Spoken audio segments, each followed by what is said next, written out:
searched for. They are inevitable. They arrive with the same certainty with which day surrenders to night.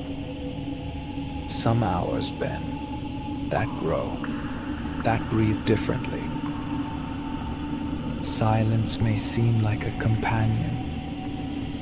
Entrapment. It's the open mouth of something that desires you to be the first to utter a word, to watch, to tumble.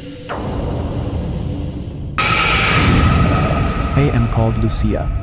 For the last 4 years, I have been employed as a nurse in the Aswood Psychiatric Hospital, a once grand building enveloped by desolate trees and an everlasting haze that seems to wander through the frayed moors.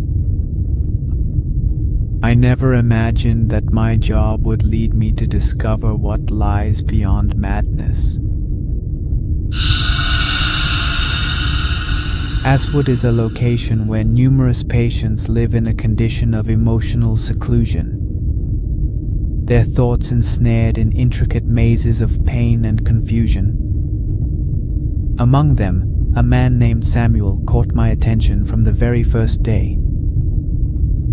At approximately 40 years of age, he appeared unkempt and his eyes held a vacant expression, like his mind had become detached from the world around him. But something in him suggested that there remained a flicker of lucidity deep inside. One night, while I was patrolling the ground floor, I came across Samuel in his room.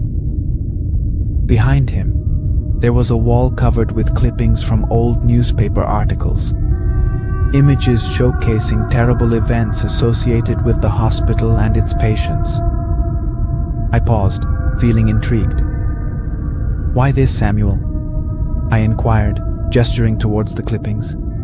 He slowly turned to look. For a moment, her expression brightened with a clarity unlike anything she had ever encountered. "Because here, each one of us is a thief of memories," she replied in a monotone voice. "Every individual has a narrative, a secret. Some of these never depart." I felt uneasy after her reply. The idea that patients might be trapped in their own stories resonated deeply with me.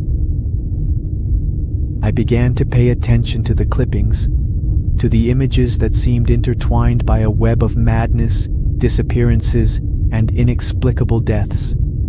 And in each article the same name: Elizabeth Carter, the hospital's first nurse, who has been gone for over 3 decades. My curiosity evolved into a deep obsession. I started researching Elizabeth in my free time. It was then that I discovered certain inconsistencies in the hospital's story. It wasn't just a nurse who had disappeared. A dark pattern existed. Over 20 patients had gone missing from the hospital's care.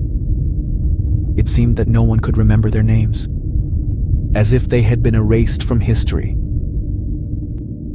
The night was at its darkest when I decided to investigate the hospital's basement, lured by its foreboding promise. Holding a flashlight, I made my way down the creaking stairs that seemed to signal my arrival. The tension escalated with each step I took downward. At the end of the staircase, the door to the basement stood slightly open. It radiated a soft, muted glow.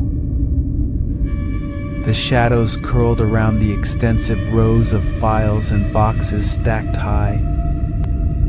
At the back, I noticed an ancient table, dusty and old, with a tattered diary resting on it. I carefully opened it. The yellow pages gave off an eerie vibe. I discovered accounts of inhumane practices conducted at the hospital.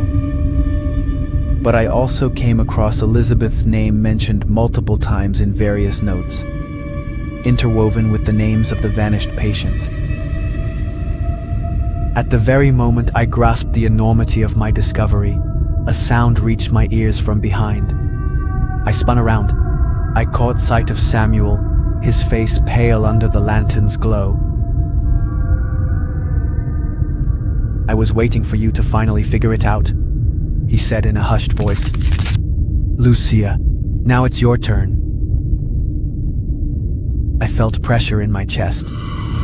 What was the meaning of that? I didn't understand his warning. But the nightmare became real when the lights began to blink and a deep chill spread through the room. The silhouettes of the missing patients started to materialize around me. Their faces were fearfully contorted. I grasped that they were trying to express themselves. But the message was clear. I had gone beyond a boundary that I couldn't reverse. I wished to go out. I felt the urge to shout, yet panic had completely frozen me. It happened so quickly. Samuel drew near to me, and before I could even think, he took my hands and told me, "This is the direction, Lucia. Insanity is not the conclusion. It is the beginning." An all-consuming darkness wrapped around me, and suddenly everything faded away. When I regained consciousness, I was in my own apartment, with Elizabeth's diary held tightly and Samuel's clippings all over the floor. The narrative I had explored, which I had internalized, had become part of me. Still, who was I actually?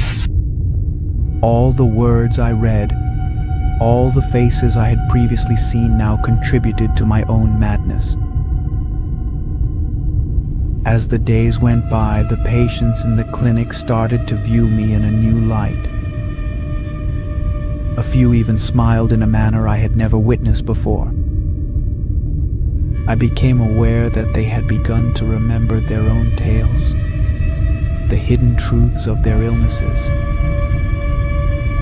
At that moment, I came to realize that in this environment, one can be a thief of memories, but one can also lose oneself forever, ensnared in the abyss of human existence.